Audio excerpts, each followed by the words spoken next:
Good morning. I was hoping the microphone volume was set correctly since I'm not back there. If I'm hurting anyone's ears, someone can go back and play with the amplifier. Thank you, Rick, for giving the high sign, so I trust him implicitly. So my name is John Dreesen. I'm the lay leader today for the service at the Unitarian Universalist Fellowship of Pottstown. We were around for 60+ years in a facility that was built by our founder and other people that helped him. So we are thrilled to be here in our sanctuary. We are a liberal congregation. We believe in our primary tenet that we accept the inherent worth and dignity of all people, which means that we don't care about your past religious background. We don't care about your sexual or gender orientation, your color, your beliefs in a sense, as long as you treat everybody with what we would call the golden rule. You're welcome in our sanctuary. We also have an open pulpit, so we will find many people speaking from this location. They may not be members of our fellowship, but they are people who are in accord with our belief structure. Do we have any announcements for the benefit of the congregation? Let's see several.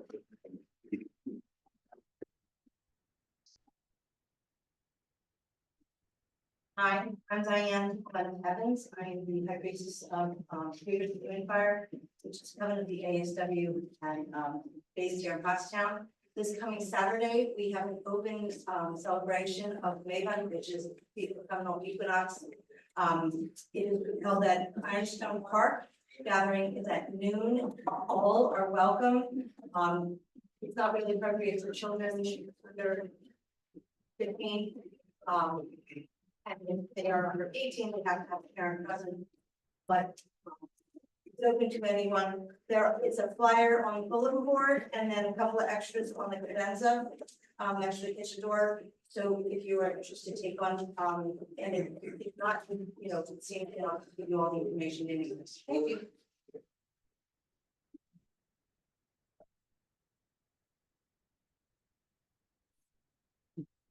Morning, everybody. I'm Clifford, and it's this coming Saturday morning. I'm going to be doing Saturday morning at 10 a.m. I'm going to be doing another cooking demonstration of cream puffs, both the cream puff dough and the custard filling, as well as demonstrating how to take some of that dough and mix it with grated cheese and make little cheese puffs that are savory and delicious. So I hope everyone comes.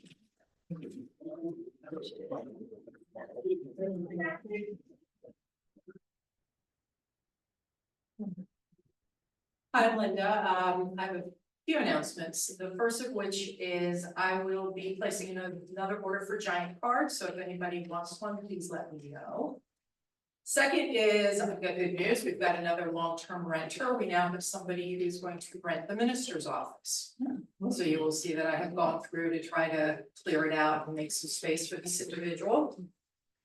With that said, with me making space, the room formerly known as the conference room. Storeroom? Yeah, it can no longer be a storeroom. So what I want to let everybody know is starting now to the end of the month, please take a look in there. If there is anything you want, take it. And there's nice pieces of, there's furniture in there. There's other things that are in there. You've got until the end of the month, because in October 1st, I will start calling places to donate whatever is not taken. So again, please, that is our mission over the next month. Take a look. If you know of anybody that might want it, but it's your job to get it out, because on October 1, I'm on my phone. So thank you. And that's in the room to the right of the office, correct? It is, yes. It's the one right, the first door there that's shut, and you'll open it and go, oh, it must be this room. Yeah.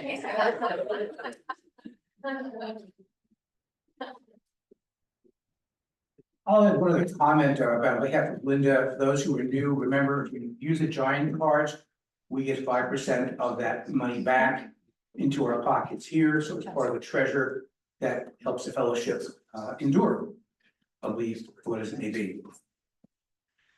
So I'm going to bring the chime, which will hopefully get us centered for the religious purpose of the day. Please check your pagers and phones, and please put everything on silent so we don't have interruptions during the course of the service.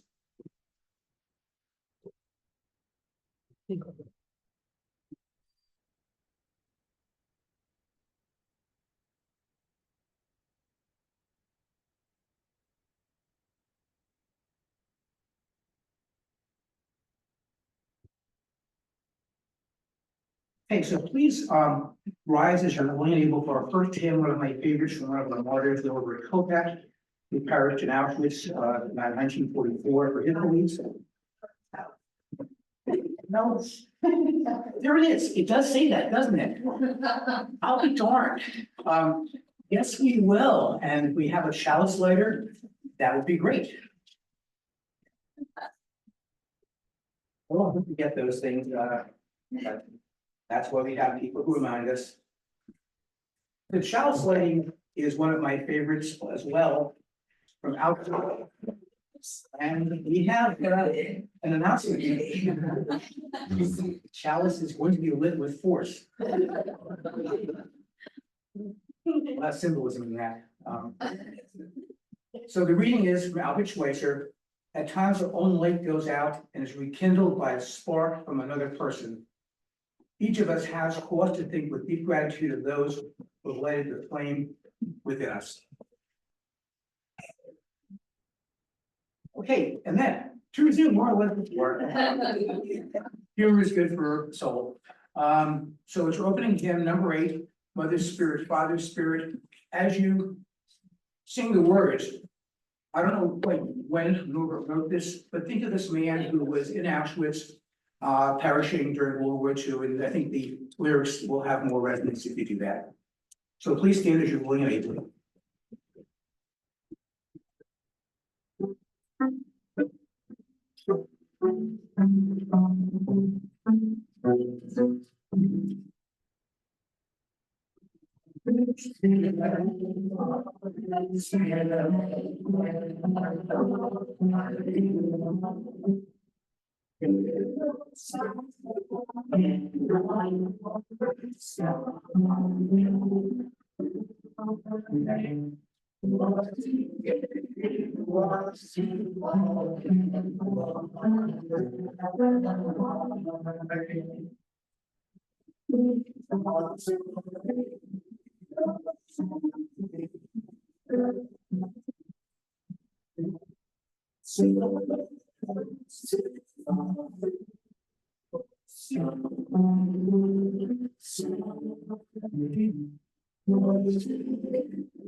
So I know the kids are in the room. The subject of our sermon today is the topic of loneliness. That's kind of like, being alone with nobody around you, either because you're in your own head or because you truly are alone.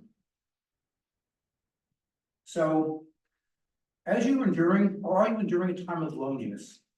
Increasingly, the world population goes with more and more people all around us, yet we still feel secluded. Often there are valid reasons for loneliness. For example, the death of a spouse, parent, and child are painful and difficult moments to endure, and there are times that we are so grieved with heartache that we just cannot share our feelings with others. And this is written by a pastor who was a year away from his wife serving a church that was distant in a faraway city as he writes this. Further common life changes such as moving to a new house, changing locations, or leaving the safety of home for college can trigger unhappiness with our circumstances. Loneliness has nothing to do with how many people are around us. Lonely people belong to churches and social organizations that feel unwanted and forsaken. I feel that loneliness is something you can feel not because of a lack of a crowd, but due to a lack of connecting with people. A sense of not belonging gives rise to this heartache. And this was written by Pastor Rich Bitterman. Okay, we now have a time for all ages. So if the children will come forth, they can grab themselves something to sit on, and we will hear a story.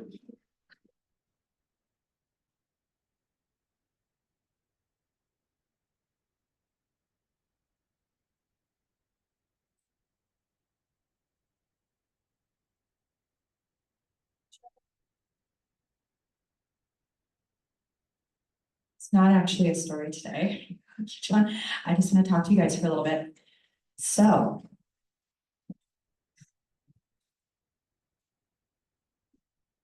Okay, so by now you guys have all started school this year, right?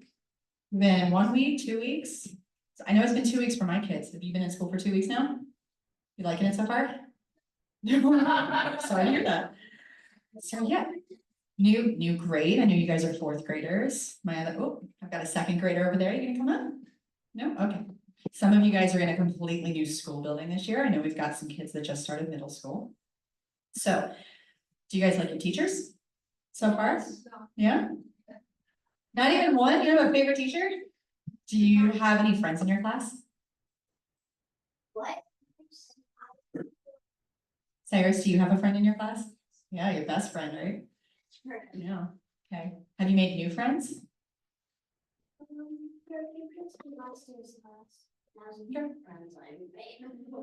I know my daughter who started middle school, she's not in here right now, but she told me that for the first week, they couldn't sit with whoever they liked in the cafeteria. She had to sit with her like homeroom, and she didn't really know anyone in her homeroom, but she said that she's already made some new friends. So when they finally got to do free choice seating, she got to sit with her best friends from last year, and her new friends joined her too, which I think is pretty awesome. So if you were listening just now, John was reading about being lonely and how sometimes you can feel lonely even when you're in a room full of people, especially if there's no one you know there, if it's a classroom where you don't have any friends from last year. Do you guys ever feel lonely at school? No, never? Oh, you only have 5 people in your class? Yeah, no, yeah, I know about your school, yeah. You said when you're lonely, you make a temporary friend? I love that. Is that something you just play with? That's awesome.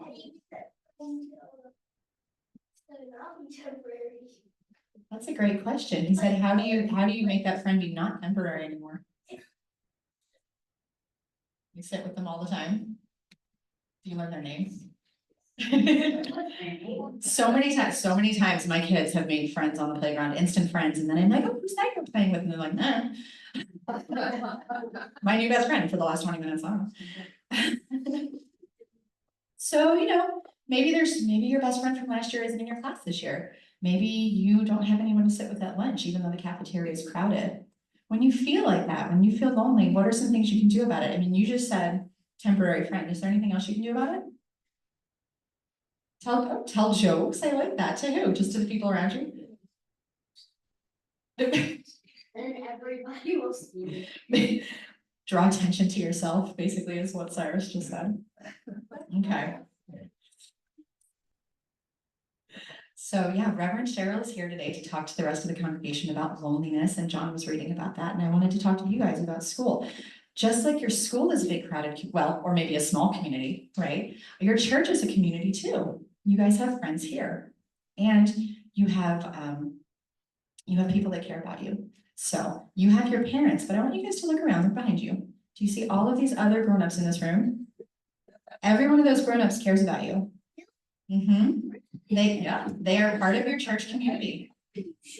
I'm very sure. Raise your hand if you care about these kids. Yeah, see, told you.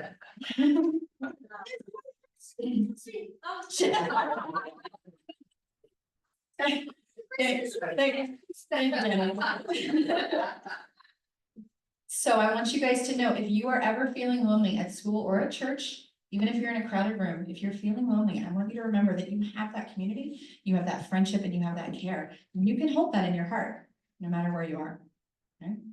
So just like you started a new school year, you guys in Embers and Flames class are also starting a new year of RE. You guys, the Embers especially, are starting a brand new curriculum today with Miss Justine, and I'm very excited for you for that. Are you guys ready? It is, yeah, so you should be more excited than anyone. Okay, let's sing you guys out to your class so you can go get started on your year.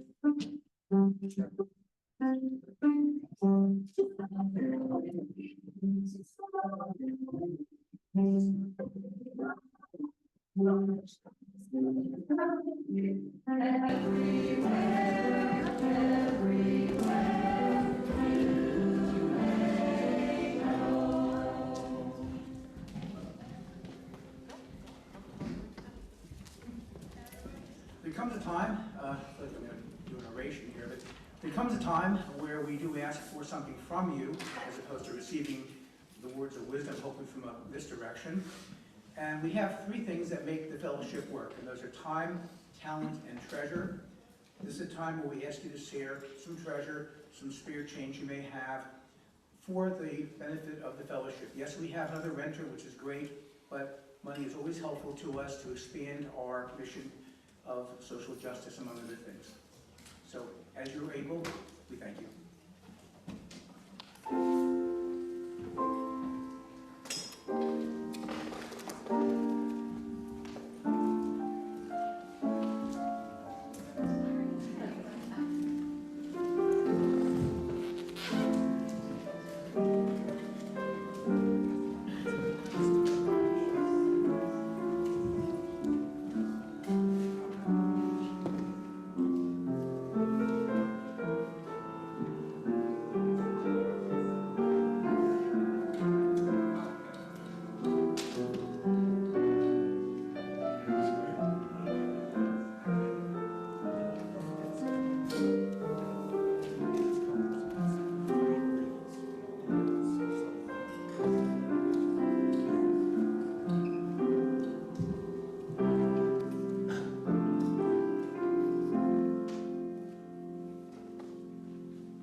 Thank you for any contributions. They will be gratefully received.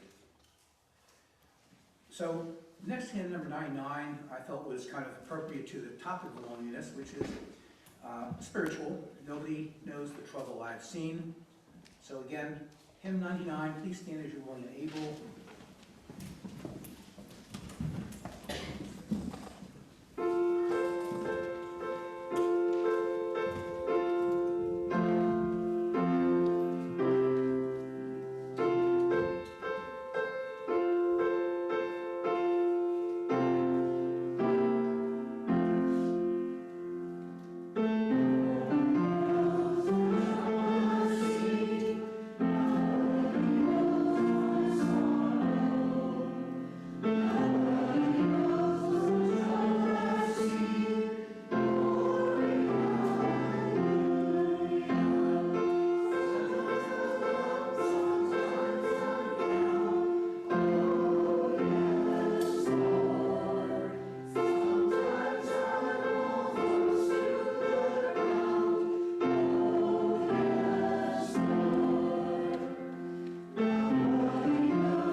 So my second reading will interface a bit with Reverend Cheryl's comments. I didn't realize we were both looking at some of the same information, but I think it's a worthy introduction. And this comes in part from comments from the Surgeon General Vivek Murthy, who comments about this. So, while common definitions of loneliness describe it as a state of solitude or being alone, loneliness is actually a state of mind. Loneliness causes people to feel empty, alone, and unwanted. People who are lonely often crave human contact, but their state of mind makes it difficult to have connection with others. Recent data found that allegedly half of adults in the U.S. experience loneliness on a daily basis. He also went on, because if you think loneliness is simply an emotional issue, he said, his report also cites a meta-analysis that found that the risk of premature death due to loneliness increased by 26 and 29% due to social isolation. Furthermore, the lack of social connection can increase the risk of anxiety, depression, stroke, heart disease, and dementia. Researchers, this is kind of morphing into something different.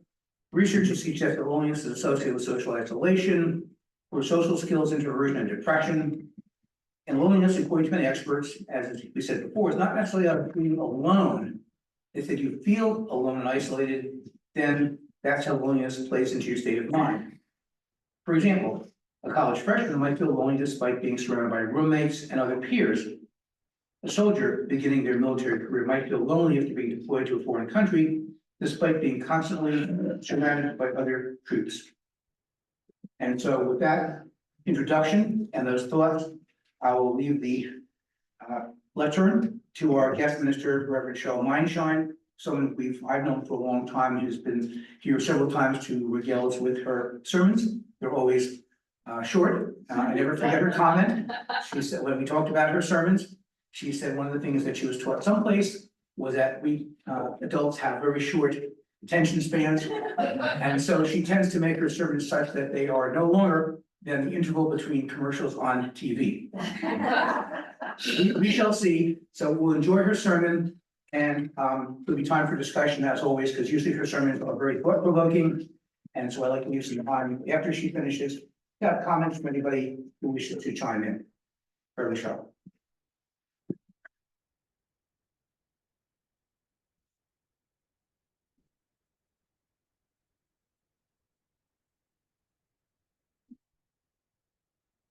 When I preach in a Lutheran church, sermons are only about 12 minutes, which is the length of time between commercials. Here, I was told that that's too short, so I usually go for around 20. I know I get about 100 words a minute. So I check the word count, so I know I'm in there.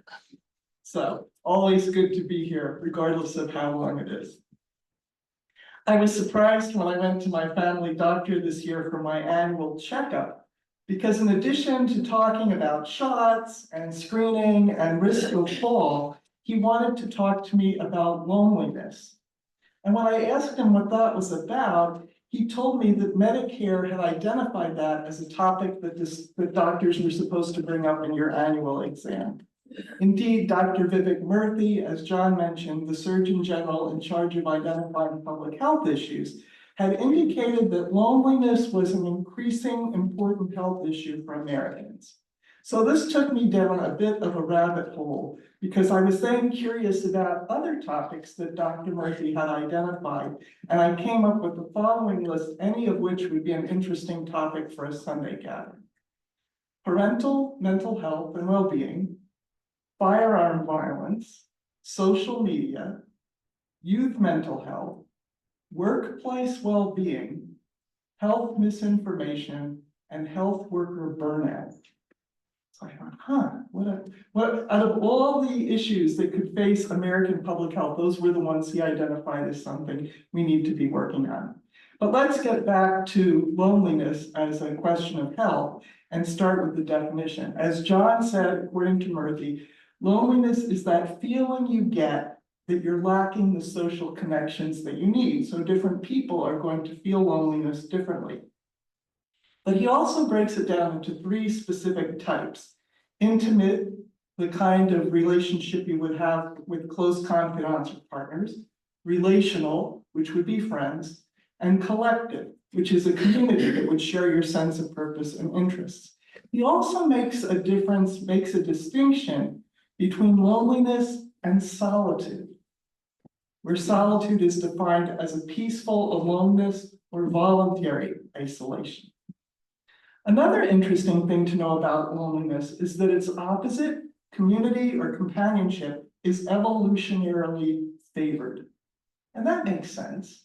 I mean, if you're in a hunting community where you're tracking the dinosaur or whatever critter is there, you're going to want other people to help you. It helps to be part of a community working together when you're trying to obtain your food.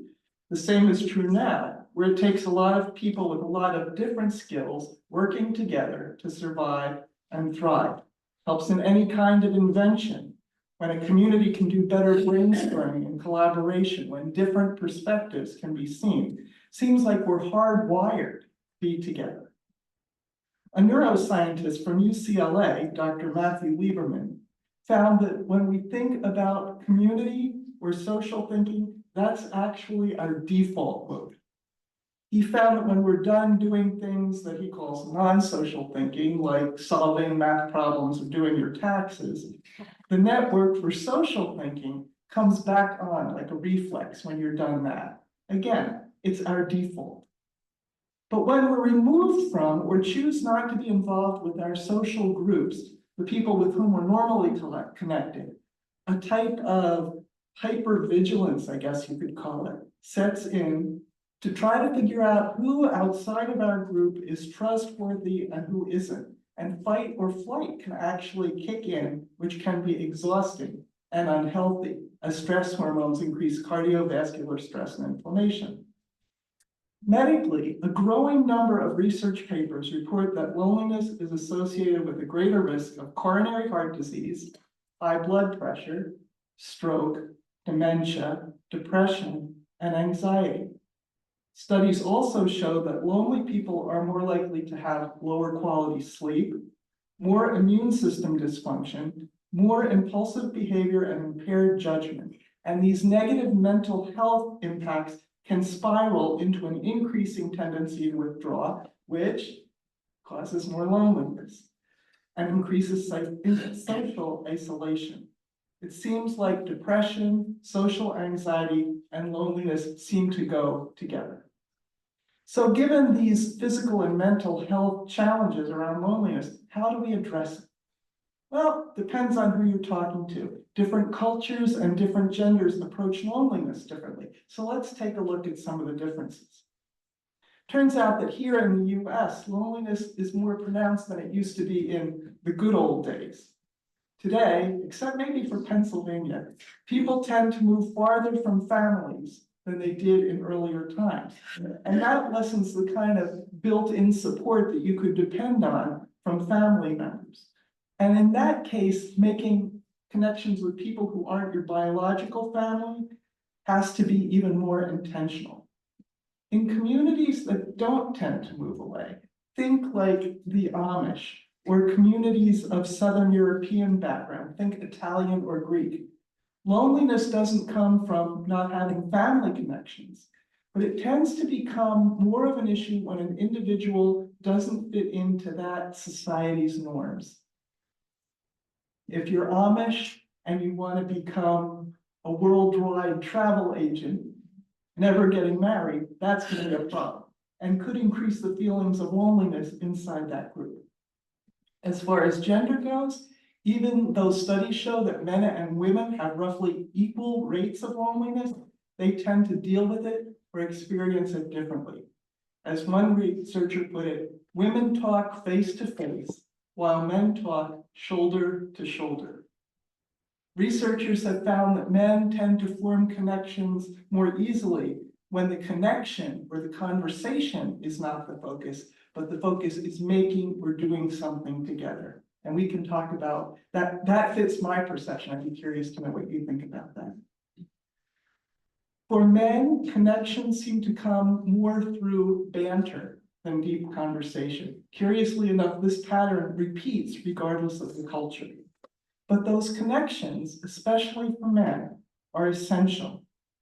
Surveys of men who have joined collegial groups show that 75% of them exhibit a decrease in anxiety and an 89% reduction in depression, along with a marked drop in loneliness. 97% said they felt better about themselves. And these reductions are really important, especially here in Pennsylvania, where men are 4 times more likely to die of suicide than women. I don't know if it's still true, but when I was working in Berks County, the highest suicide rate was men over 65 who had retired, who had lost social connection, didn't know how to define themselves, and felt alone.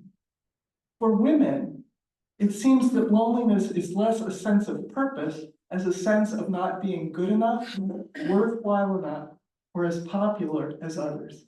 Those of you who have teenage daughters or remember what it was like being a teenage daughter can understand or feel some of that. But it can also continue on to adulthood when women don't see themselves fitting into whatever cultural roles culture says you should.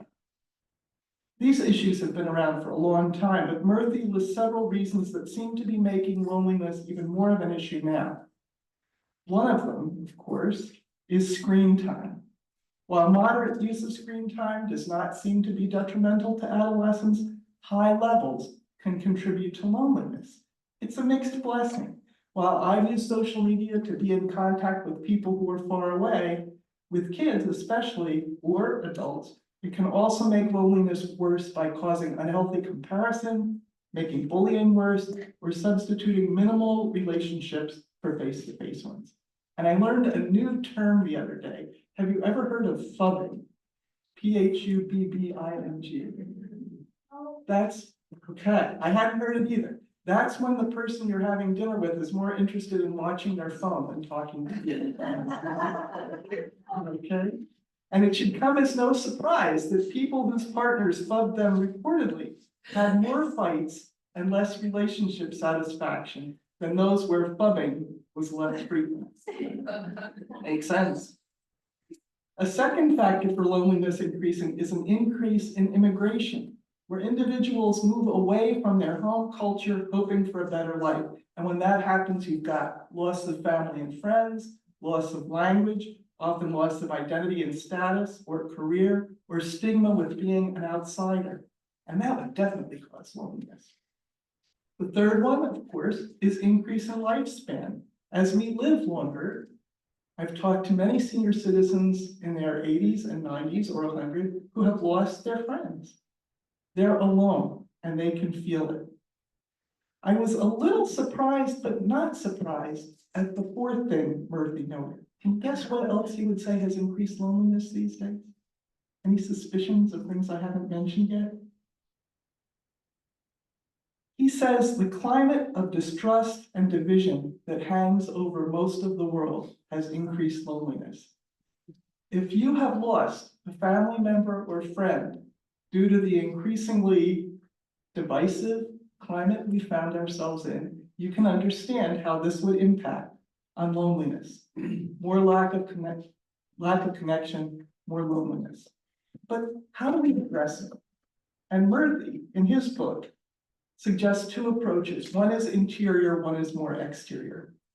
First, he says we need to look inside ourselves, to know ourselves, to keep a sense of what's important to us rather than make ourselves into someone we think might fit better into the community. It's worth seeing ourselves as a person worth being connected to, that we should offer the same kind of kindness, encouragement, and candor to ourselves that we would offer to a good friend. It's important to see ourselves as being worthwhile and being worth a good friendship or connection. It's also helpful to know what energizes you. For some of us, we prefer large crowds and lots of connections. Meeting new people is exciting and fun. For others of us, we can't think of anything worse. We actually like being alone. And it's helpful to know which way you lean, because either way, you can experience loneliness. It just happens differently. As Murthy puts it, everyone needs meaningful relationships. It's just that the preferred pace, frequency, and intensity of engagement vary depending on where you fall on the introvert-extrovert spectrum.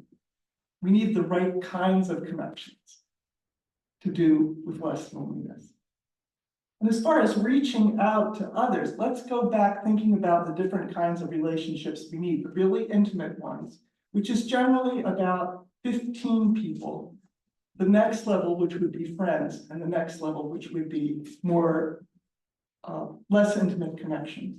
But first, a Harvard study has followed the success of individuals for 80 years. And they found that the ability to form those close relationships of 15 to 20 people at a time were better predictors of health and happiness than IQ, wealth, or social class. The people who were most satisfied with their relationships at age 50 were likely to be the most healthiest, physically and mentally, at age 80. There's something about knowing that there are people you can call at 3 a.m. with whatever problem you have that seems to protect against challenges to mental and physical health. All of us need to be loved and to love people and have people who know us well. Friendships are those ones that aren't as intense as that first level and can often involve up to 150 people. That's how many relationships those people can handle. Usually, these communities are formed around a common interest, attending worship together, going to the gym, book clubs, taking classes for any number of reasons. And research has found that joining those kind of groups can help reduce stress, repair emotional damage, and add meaning and purpose to life. And then there are those other kinds of relationships with colleagues or other acquaintances. And they can expand our relationships up to a circle of about 500 people.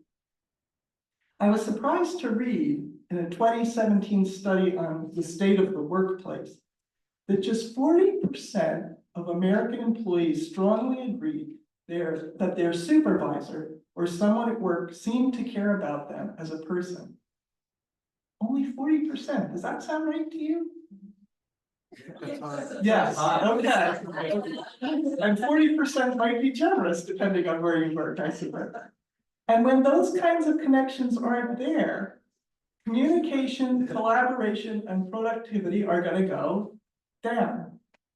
In a setting where so many of us spend so much time, you would hope that the workplace is a place where positive connections can be formed, but it ain't necessarily true. Last but not least, I think loneliness can be decreased just even with people that you're never going to see again. Think people in line at the checkout, the next table at the restaurant, or waiting for a flight to take off. Positive connections can be made with just a smile, or making a comment about the weather, holding the door, or yielding the right of way. An increase in kindness and connection, and a decrease in loneliness, even if it's minuscule, has just been made.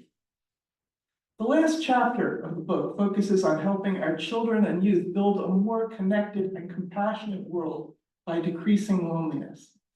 Suggestions include listening to our children, neighbors, and church members serving as supportive adults who care, as you mentioned, and teaching emotional fitness. Another recommended pathway is to encourage kids to participate in service activities where they're helping others. They enjoy that, and that tends to increase connection. And last but not least is the encouragement to form communities, virtually or face-to-face, for parents to discuss all of the above, which will help them in their own struggles to do the right things by their children and decrease their own loneliness. Being a parent, trying to balance work, family, and self-care can be a real challenge and a reason to think you're alone without support. I have to admit that when I first started thinking about this topic, I thought mainly about people in nursing homes as being lonely. And while loneliness can indeed affect those populations, it can also occur in parents, children, other senior citizens, people of all ages and all types. It can be universal. So finding ways to build connection in this time and this place can only be positive in the ever-changing world in which we live. Thank you. Comments, questions, surprises, absolutely yeses. All of the above.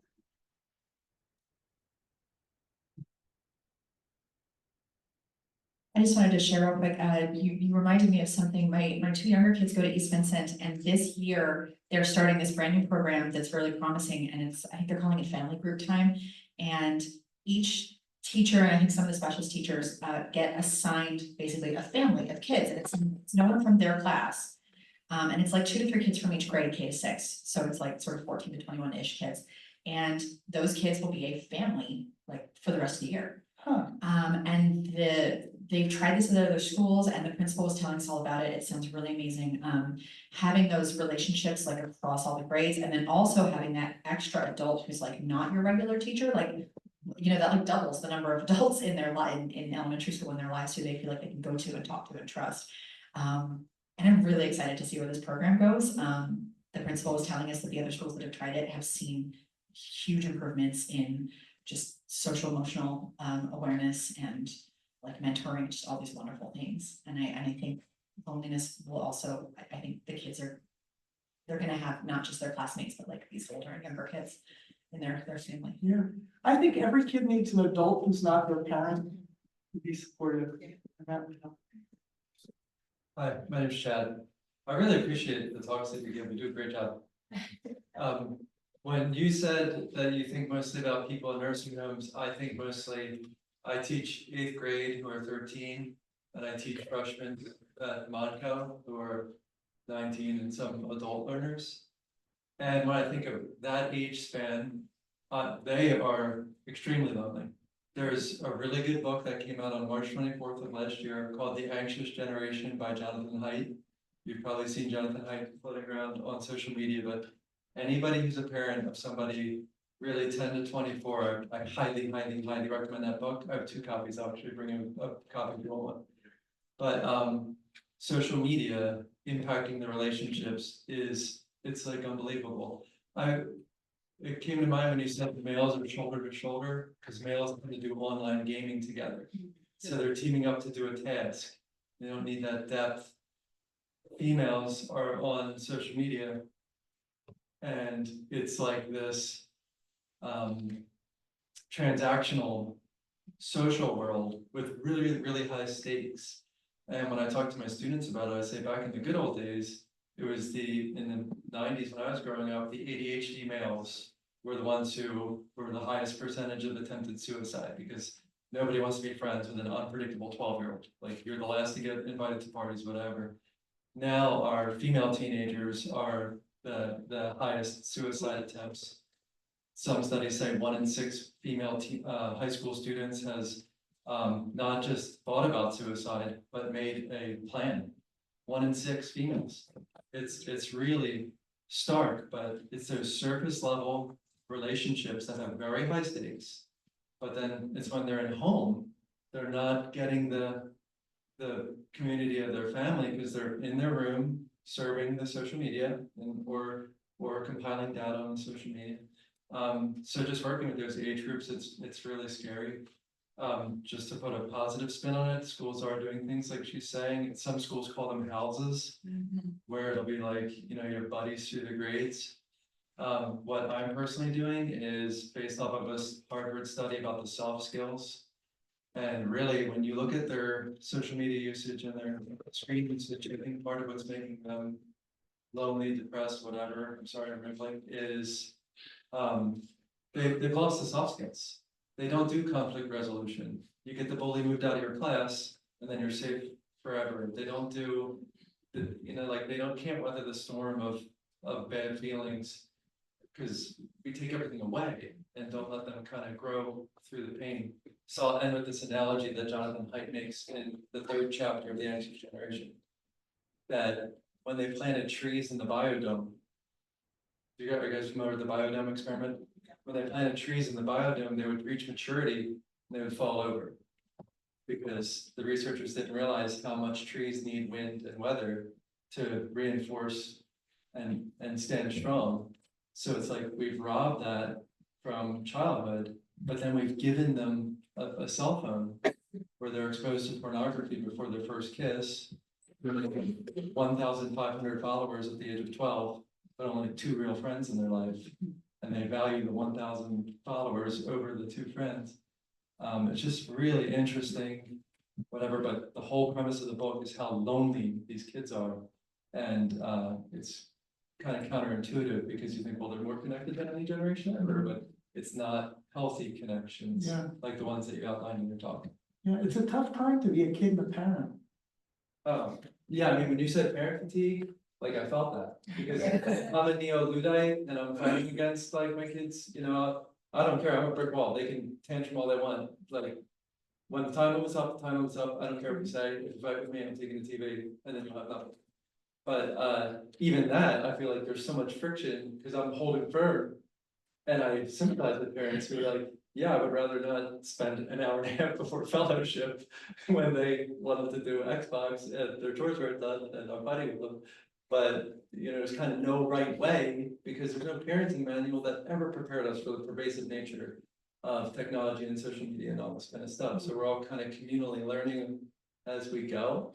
But the wrong thing to do is turn your shoulder when it's like, oh, so-and-so's daughter has depression. Oh my God.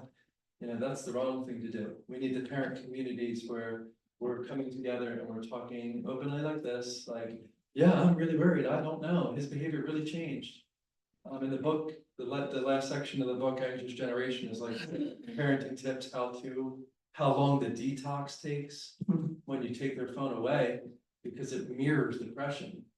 They go through a screen detox. It looks exactly like depression, but you gotta like weather the storm and help them come out of it. Yeah, I'm done rambling.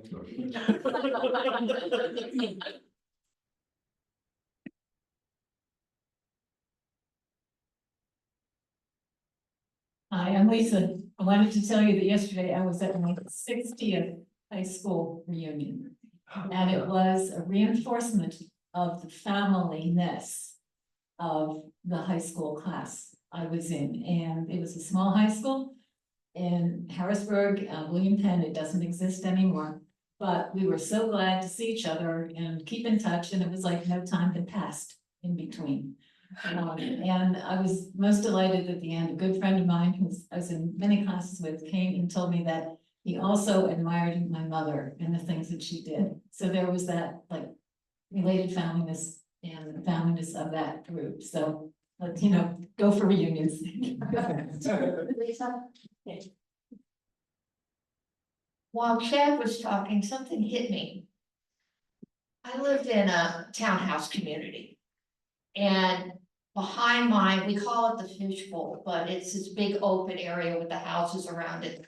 And through the 30 years I've lived there, there have always been games and baseball. I mean, you used to be able to see the spots for first, second, third, and home because this grass wasn't there. And the word I just used was used to be. It's not there anymore because the kids have moved or changed. But just looking at what I've seen at various spots, we've got more children in there now, I think, than we ever have. It was so quiet this summer. I will see maybe 3 or 4 kids out there. And they seem like they're from one family, then they go home, and then I'll see another group. But I'm not seeing the games that I used to see. And I was wondering if I attributed because I hate heat, maybe it was just too darn hot. But maybe it was, they were spending a lot of time on the screen. And if that's the case, that's too bad, because I mean, I acquired baseballs because they weren't supposed to play with them. Tennis balls, you know, we like our windows. So tennis balls were kosher, but not so much baseballs. But it was fun watching the games. You know, I'd sit on my deck, I'd watch these kids, and it kind of scared me. I really did. Yeah. Like, Well, there's a study that's been out. thing. There's a study that's been out forever called Bowling Alone. How people are just tending to form less groups, period, whether it's JC's, Rotary, Girl Scouts, Boy Scouts, whatever. People just aren't doing churches. They just aren't doing that stuff the way they used to. And he has a list of reasons as to why. The other one I thought of was, my mom and I both worked for Sears. Mom worked for Sears before I did. I mean, before I existed. And when I started working, I knew those friends who'd known her longer than she had me. And I still contacted some of those people when she died. That was her friend group. Because people worked there for 50 years. And when we shut down, it was very hard for so many people, because they were losing people that they worked with for 25 and 30 years. There were tears. And so that was a great bonding spot. It was a great bonding spot, and I was friends with those friends that I've known my entire life. And watching them pass away was very sad. But Laura, I promise. It's super quick. I'm rambling too. I just wanted to respond really quickly to what you said about the kids playing outside. A few days ago, some neighborhood kids came and knocked on my door, like my doorbell never rings. And they came and there was these kids and they're like, can Cyrus and Oliver come out to play? And I was floored. I don't think that's literally ever happened in my life. Cause I mean, not like when I was a kid, like we all played outside every single day. Right?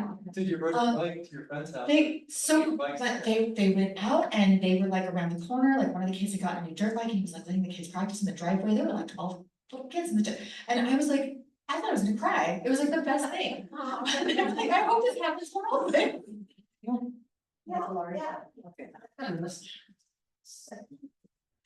Yeah, I don't want to say cell phones are the root of all evil, although my family might think I think that. But I do want to say that I have heard more and more reports. Well, my grandson actually will say that he thinks cell phones are not. He will yell at the adults in his life to get off their cell phones.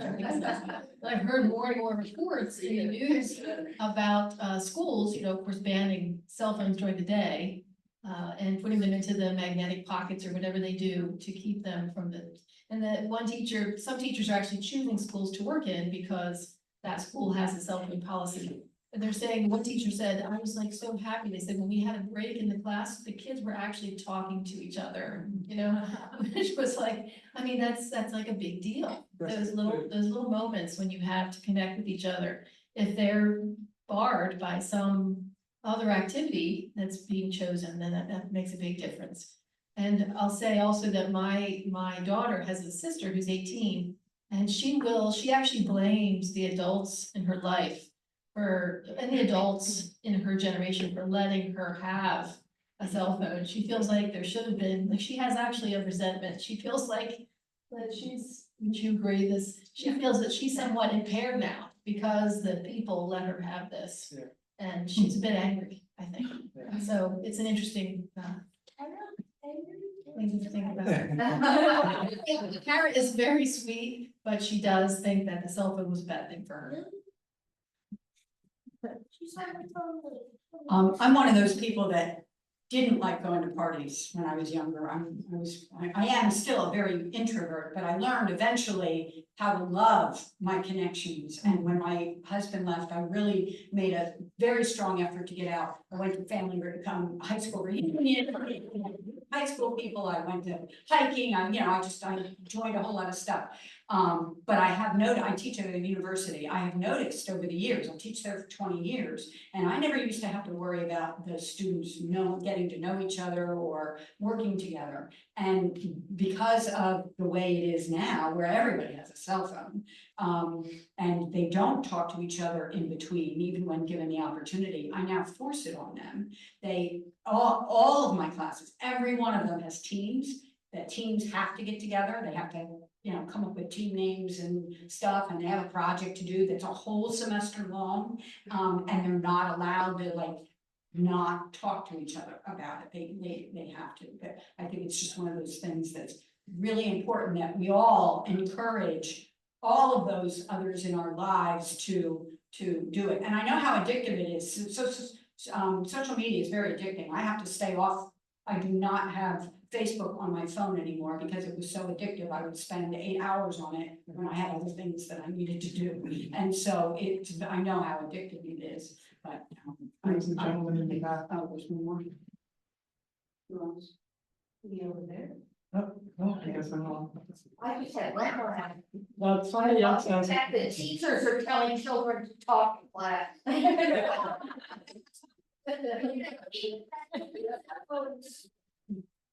Good morning, my name is Ann, and I want to thank you, Rev Cheryl, for sharing what you did. I'm gonna bring us back to a time before there was social media. My husband is 77 and he is very introverted, as am I, even though I'm speaking. When you talked about the differences between men and women and how they express friendship, he has hooker buddies whom he's known since before he knew me. And we've been married 41 years, okay? And these guys get together, not so much anymore, but for many, many years, and they still do, you know, probably once a month. But they used to get together every Wednesday night and they bantered, they talked about, you know, their kids and all that stuff. Now they talk about their aches and pains. And one of the guys, he calls it the organ recital, right? But, and then on the other hand, I went to 12 years of Catholic school, he did too, but. So I had that, you know, inbred, not good enough, don't fit in, all that kind of stuff. And I'm an engineer, so I tried to fit in with all the men that were in my profession, and I was usually the only one. And, you know, I might go up to somebody at a cocktail party and we'd talk for a couple minutes. And then they'd start talking about football. And, you know, I could care less, but anyway, I appreciate your giving me, what I got out of it was that perspective. And it's really, that's helped me. So thank you very much. I learned to like football. Yeah, a comment, this one seems to have touched a chord more than the other ones have, and I'm not sure what that means for you all, but it means something.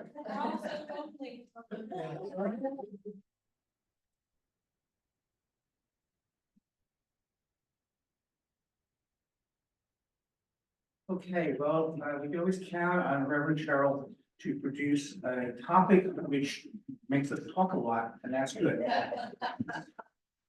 Sparkle here. So, Yeah, because UUs are so hard to get talking. you say how many you used to take to have a conversation? One. Okay, nevertheless, to finish on a positive note, Amazing Grace, great hymn, number 205. Please stand as you will and able.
Okay, at this time, as our tradition, we will turn off the recording. So Wait, are we going to say there's human child? we can do that, Jill, we can do the honors.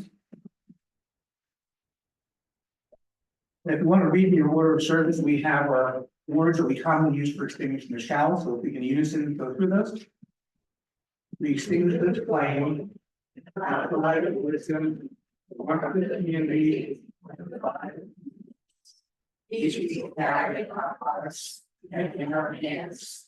Until we are together again.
smiling on Carley.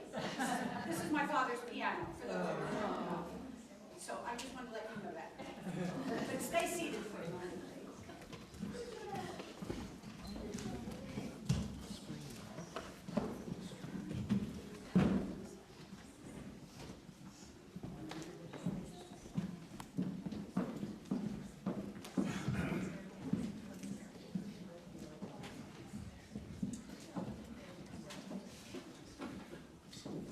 We're gonna sing a little song for Carly that we actually practice on our own.